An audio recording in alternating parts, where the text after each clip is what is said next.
Y'all, we back. Back like we left something. Welcome back to I Got a Story to Tell. Thank y'all for joining me again this week.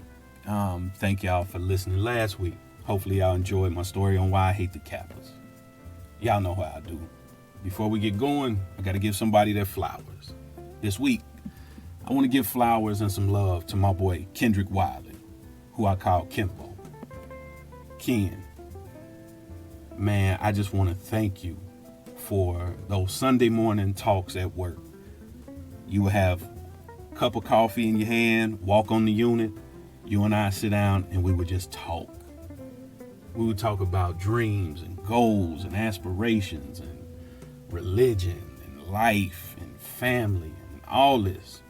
I needed those talks, Ken. Whether you know it or not, I needed those conversations we had. I also want to show you some love for the celebration, the honoring of your grandmother. What you do for your grandmother every year for her birthday is second to none, unmatched. That celebration is amazing.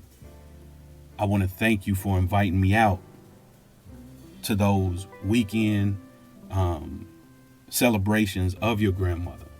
Getting to meet the fellas in the family, whether we're at Topgolf or just sitting around having a drink talking. Thank you, brother. Thank you for inviting me to your hometown of Bunkie. Good old Bunkie, Louisiana. Shout out Bunkie.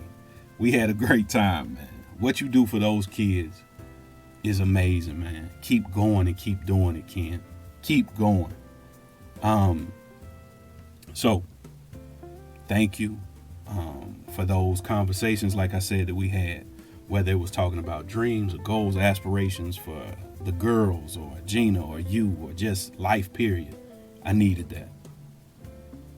I love you, brother. Keep going, brother.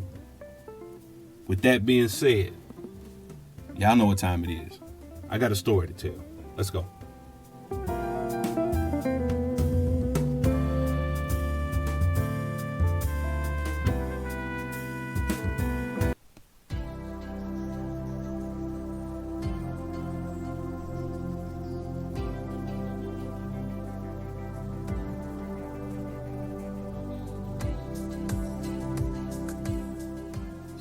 So, this story takes place in March of 2002. My brother and I are living right outside of Tampa in Odessa, Florida. We've been living there about 9 months at this time. We're still trying to get acclimated to the city. So, what's the best way to get acclimated? Go kick it. So what do? Go kick it. Around that time, my brother and I, we kicked it a lot. We went out, hung out, had a great time, enjoyed life. So, this Thursday, my brother and I are chilling at the crib, going over our plan of what spots we were going to hit this coming weekend. While we're sitting there talking, I get a text from my boy back at the crib in Ohio. He's like, "Hey, Mike, this chick I know saw a picture of you and she wants to holler at you." So, like most people, how do I respond? "Hey, what she look like?" He responds with, "She straight." So y'all hear that monotone, she straight. That means middle of the road. Now, I'm going to call a timeout here from the story. We're going to stop the story right here. So, whenever I'm getting any type of feedback on how a young lady looks, I have to consider the source. I have to consider the nigga that's judging her.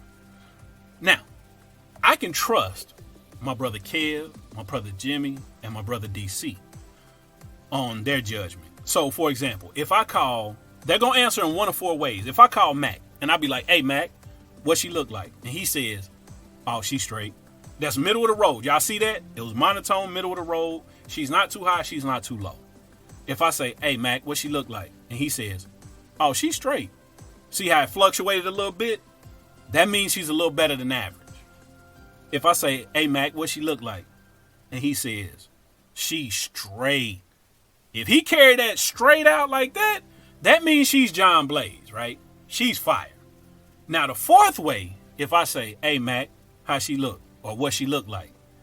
and that nigga say, "Well," if he hits me with the high-pitched "well," I know she's a schnug, right? She's a booger wolf. So, back to the story. I asked my boy, I say, hey, what she look like? He hits me middle of the road with she straight.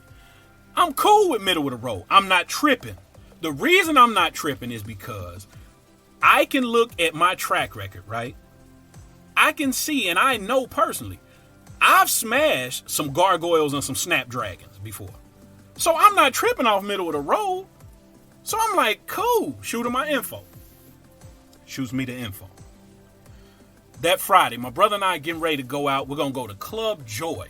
That was our spot on Friday nights on Dale Mabry, Club Joy. I get a text from old girl that says, hey, my name's Michelle. Just wanted to shoot you my info. Hit me up whenever you get a chance. It's coming from an Indianapolis number, right? Shout out to everybody in Naptown. So I'm like, all right, cool. I'll hit you up later. My brother and I go out. We in Club Joy. We 1,000 drinks in. We having a great time enjoying life. I get a text from her again. It says, don't party too hard to the point you forget to hit me up. I'm like, shit, okay, cool. We have a good night. Saturday rolls around. My brother and I, we step out. We go to Ybor Strip. Ybor Strip is a strip club down in this area in Tampa called Ybor, Y-B-O-R. Bunch of clubs and shit. Now, Ybor Strip is a strip club, but it should not be confused with Magic City, Blue Flame, Pleasers, Nickies. It shouldn't be confused with like HKs in Houston. None of that shit, right? It is what it is. It's just a regular strip club in Tampa. Cool. We go to Ybor Strip, have a good time. Sunday rolls around. My brother and I, we step out like anybody in the early 2000s in Tampa. Sunday night, you go to the Blue Martini. So we go to the Blue, we have a great time. Monday rolls around. I get a text from old girl that says, you must still be out kicking it because I ain't heard from you. So I respond with some bogus ass shit like, yeah, busy weekend, was busy all weekend. But it was bullshit. So her and I are texting a little bit, on and off about 2.5 weeks. So one day, I shoot her a text and I'm like, hey, email me a picture of you. Now, for the younger listeners, I know y'all like, nigga, email? Yeah, email. Because camera phones weren't as popular as they are now. Early 2000s, niggas was still trapping off sidekicks and whatnot. So she's like, all right, cool. So, about an hour and a half passes. She sends a text that says, you must not have liked what you saw because you didn't respond. Honestly, I forgot. So I run over to my computer, pull up my AOL account, look at it. I'm like, oh, shit, she right. So I'm like, damn, my boy really undersold this shit. So I'm looking at the picture. I'm like, oh, yeah, definitely. So let me describe the picture. She's like light brown skin. Her wig is popped. She got on a red V-neck sweater. Body fake decent. So I'm like, nigga, it's a go for me. So now I'm starting to pick up the communication. We're talking more and more. Texting less, but talking more. And after probably about 2 weeks, I'm like, hey, we need to link up. She responds with, yes, we do. So I ask her, I'm like, hey, can you fly down to Tampa? She was like, no, my job has me splitting time between Indianapolis and Cincinnati. But can you fly home to Cincinnati? Nigga, what? Say less. So I'm planning, to fly home. Like, I'm talking about after that conversation, after she asked me, can I fly home? I was on the computer looking for flights at that moment. We talking more and more. So as time is like progressing and going on, we come to find out that her mentor at her job in her career that she looks up to, this woman, knows my frat brother, Paris, PC, who I introduced y'all to in the last episode, Why I Hate the Kappas. The one, old Smokey Robinson looking nigga, right? So, her mentor knows my boy and my frat brother, PC. So, we all decide we're all going to link up while I'm home. Time for me to come home. I'm flying home on a Thursday evening. I'm coming back on a Sunday evening. That Thursday night, I fly home. Get home, check into the Hyatt downtown Cincinnati. Go in, shower, go straight to La Rosa's, get some cheese pizza, right? That used to be my shit. So, leave there, go hang out with my mother, my friends, all this, right? Have a great time. So I'm excited because we supposed to link up on Friday after she gets off work. Go to sleep, wake up super early. I get up early Friday morning because I'm not a late sleeper. Go to Frisch's, eat breakfast, leave, go get coffee. I'm walking around downtown. I'm just hanging out. So later in the day, I'm sitting on Fountain Square, drinking coffee. I hear somebody say, "Hey, Mikey." Now, when I was younger, that was the name everybody called me, Mikey. People who knew me from my past, like from the Fair Apartments, all that, they would call me Mikey. If they knew my brother, they would call me Lil Kevin. If they met me like middle school, high school, they would call me Mike or by my last name. Or I even had a few people call me Michael. So when I hear somebody say, "Hey, Mikey," I knew right there. I said, "Oh shit, this is somebody from my past." So I look, it's my boy Squid. I ain't seen Squid in a long time, right? Shout out Squid. So we talking for about 2 hours on Fountain Square. He goes his separate, we go our separate ways, I should say. I go back to the hotel. Now, my plan is I'm about to get fresh, throw my outfit on, throw my kit on, throw my smell goods on, go downstairs to the bar, have a drink or two, and wait for old girl to get there to the hotel so we can meet in the lobby. I do that. I'm chilling in the lobby. My boy Squid pops up again. We talking again. He like, "Hey, Mike, bust a few moves with me real quick." So while we talk, he like, "Nigga, we gonna get in the car. We gonna go here with all this shit." So I'm telling him, I'm like, "Hey, nigga, I can't be gone long." He like, "I got you." Okay. We go out to the garage. We get to his car. This nigga hype about his new car. So we get to his car. Nigga got a Riviera, right? We get in the Riviera. Nigga, it smell like wood tip Black and Mild, mid, and Egyptian musk oil, right? So I'm like, so I'm mad as shit because I'm like, the stench is about to be on me. I can't walk up on an old girl smelling like this, right? So I'm like, fuck. So now in my mind, I'm thinking this nigga needs to get me back early enough so I can shower, get back right, so I can go down here and meet old girl. So me and him, we busting a few moves. We go to Wind Terrace, then we go to College Hill, then we go to Mount Healthy. Then he drops me back off at the hotel. Go up in the room. Now, also in my mind, I'm like, damn, I had my kit picked out what I was going to wear. Now I got to switch it up. So I'm like, shit. So I end up putting on a pair of jeans, like some ripped jeans, a white polo, this camo hat I had, and these white, purple, and silver Air Force Ones that I had. They're majority white. And they had like a little robot near the heel, right?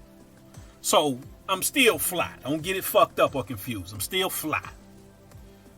My fragrance at the time was Pie by Givenchy, right? So I'm putting it on, right? Because I got to be smelling good, right? Because in my mind, when I'm playing it out, right, I'm feeling like, okay, I'm looking fresh. I'm smelling fantabulous, right? I'm going to go down here, give her one of these hugs when I meet her in person. She's going to melt. And it's a little flip. Game over, right? So that's what I'm, in my mind, that's how I'm playing it out, right? So I'm getting fresh. I'm putting my sprays on, right? And all I can do is, like, in my mind, I'm playing out how it's going to go. Because I'm thinking, like, nigga, I'm dressed fresh. I look good.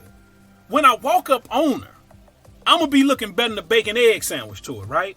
Like, I'm going to walk towards her, and she going to be like, oh, my God, this nigga look better than a welfare check that came early, right? So that's all that's going on in my mind. Nigga, fellas, listen to me. If you got a fresh outfit on and you smell good, she's going. If you got a halfway decent outfit on, but you smell great, she's still going. Now, I can't speak for a nigga with a bullshit outfit on and smell good. I don't know. I wouldn't test that theory if I was you. So, I don't know. But, back to the story. So, I'm sitting in the room. I'm smelling good. I'm looking good. She called the phone. Hey, I'm downstairs. Nigga. I'm like, hell yes. So in my mind, I'm shit. I'm in the 96 Bulls like pregame huddle. When them niggas say, what time is it? Game time. I'm on that, right? I'm hyped. I go in the mirror. I give myself the last once over, right? I got to make sure everything right. So I look it over. And I'm just like, damn. Barbara Wilson's son then did it again, right? So I'm like, ooh, she ain't going to be able to help herself. So I get the cologne. I'm hit last 2 sprays, right? I'm the long joints, though, you know, like the long. You remember how niggas had Jerry curls and like lay down long on the activator, right? The right on shit. Y'all remember right on activate? Y'all remember y'all niggas had curls and shit. So anyway, I'm laying down on cologne with the long sprays, right? I know a lot of niggas call it the sprayer or the pump. It's called an itomizer. So I'm laying down on the itomizer with the long. Sound like a flat tire coming, right? So I'm like, bet. Go out in the hallway, hit the little elevator button. Boom! I'm like, ooh wee. So if you've ever been to the Hyatt downtown, you can look over the little balcony thing as you wait on the elevator, and you can see the lobby. So I asked her what she had on, so I know what she's wearing, but I don't see her when I look over. I'm like, okay, maybe she's around the corner. Fuck it. So I get on the elevator. I'm looking at my reflection in the elevator, right? I'm adjusting and all that shit, right? Because it got to be right. You feel me? So I'm looking in the doors. I'm like, damn, Barbara Wilson, you made something fantastic. So get off the elevator. Y'all, when I step off, right? I take one step off. As I'm moving, I can smell the cologne in the air. Oh, nigga, it's like a cloud around. Y'all remember on Charlie Brown, Pigpen, the little dirty nigga? Like, you would see him and he'd have like the funk smoke around him. That's how I'm feeling. I'm like Pigpen, but I ain't stinking. So I got the cloud of smell goods around me. So I don't see it, so I bust the corner a little bit. And then I see the outfit. I'm like, oh, shit. There she go. Nigga, I'm smiling. I'm like, ooh, wee. I'm walking. I'm like, yes, sir. Getting closer and closer and closer. And nigga,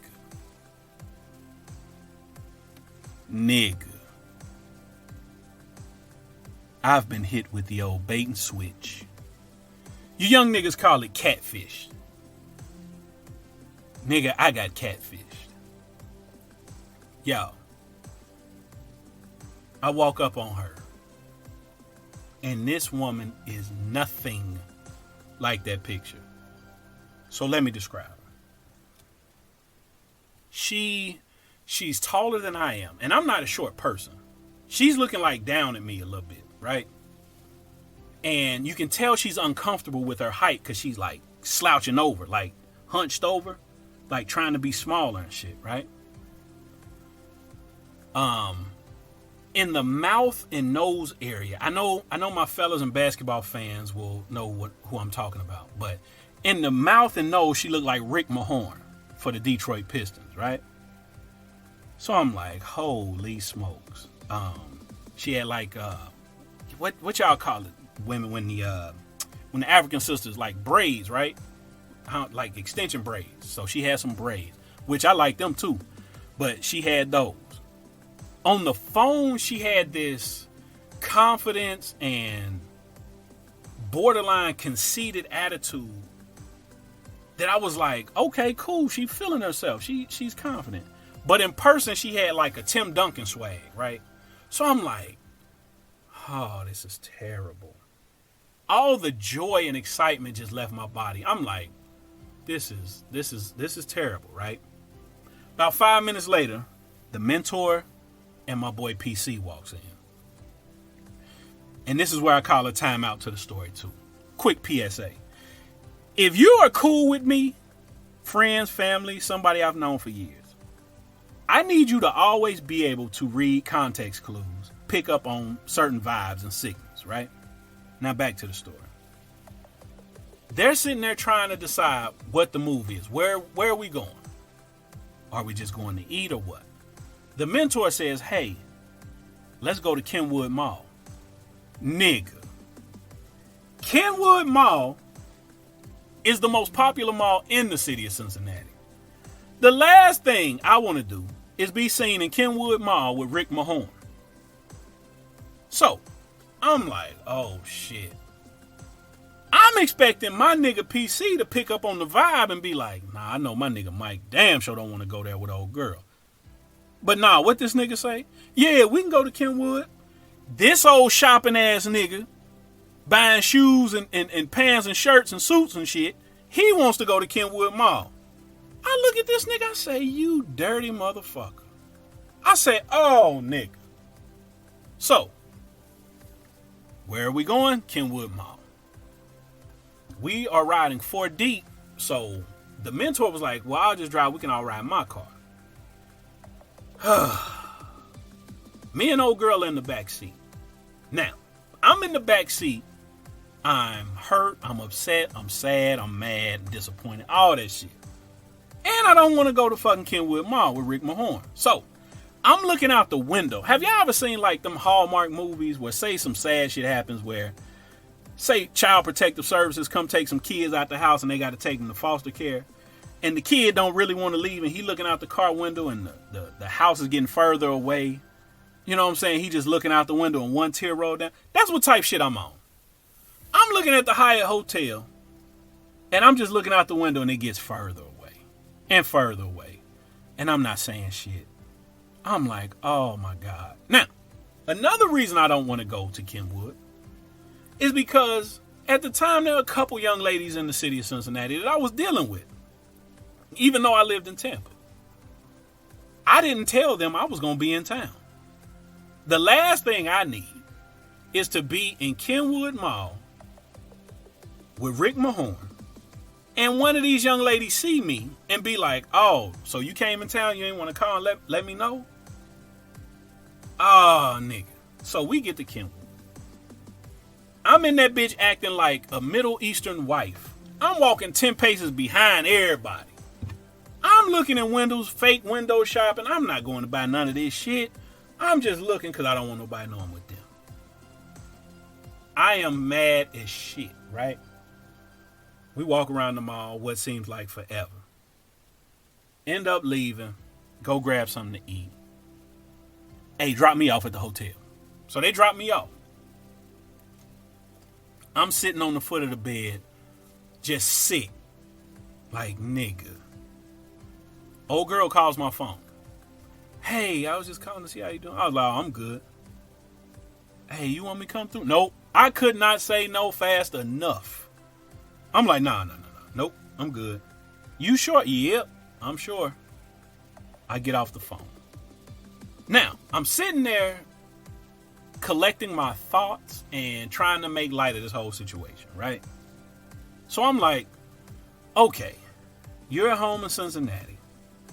It feels good to be home. This one situation you can't let fuck up your entire trip home. So don't let it fuck it up. Make the best of it. All right, cool. So the plan is for later for all of us to get together, go to the mentor's house and eat dinner. Until then, I'm all over the city. I'm having a great time. I'm all at Alabama Fish getting fish. I'm everywhere. Hanging out with my people I ain't seen in a long ass time, having a good time. They pick me up to go to dinner. Sit there through dinner. I put on a positive face. I'm laughing, a little bit fake laughing and shit. Dinner's over. Hey, drop me back off. They drop me back off at the hotel. She calls my phone again. You want me to come? Nah, I'm good. So then she follows that up with, I just get the feeling something's wrong. My response, oh, word, you do? Word? Anybody knows me knows I use the word. So I'm like, word? She's like, yeah. I was like, why do you think that is? So she responds with, because I don't look like the picture I sent. I said, yeah, you noticed that, huh? She goes on to tell me, that's not her. And I wanted to be like, psh, I know. She goes on to tell me how she's insecure, all this and all that. I'm like, okay, I get it. I understand. Cool. We get off the phone. Sunday morning, wake up, she calls me. Now, my flight doesn't leave to come back to Tampa until like 6:30 that evening. At this point, it's probably about 9:30. She calls and she's like, "Hey, do you want to go to church?" I'm like, "Nah, no thanks. I appreciate the offer, but nah, no thanks." She was like, "Why not?" So I'm like, "Cause I don't." Like, I'm the type of person, no is a complete sentence to me, and I don't have to explain the no. And I was just like, I just don't want to go. So she goes off on a tangent about me, somebody inviting you to church. And I'm like, hold on, Slim. I'm like, listen, I've told you this before. I'm like, hey, I'm Muslim. I go to the masjid for Jummah service on Friday. So, I grew up in the church. I don't have a problem with the church. I just don't want to go. You're not going to heaven. Oh, okay, cool. So I get off the phone. Again, my flight doesn't leave till 6:30ish. Fuck that. I'm going to the airport now. So I get to the airport. It's before noon. It's probably 11:30. I'm making a day of it in the airport. I'm just so happy to be going back to Tampa because this whole experience has been so shitty. So, hanging around the airport, I read damn near every magazine they got. I go drink, eat. I'm having a great time in the airport. Fly back to Tampa. Get in the car. Drive back to the crib. Walk in the door, put my bags down. My brother says, "Nigga, you straight?" I was like, "Yeah, I'm straight. I'm good." He says, "How was it?" I act like I ain't hear him. I'm like, "Huh?" He was like, "How was it?" I looked at that nigga and all I could say was, "Nigga,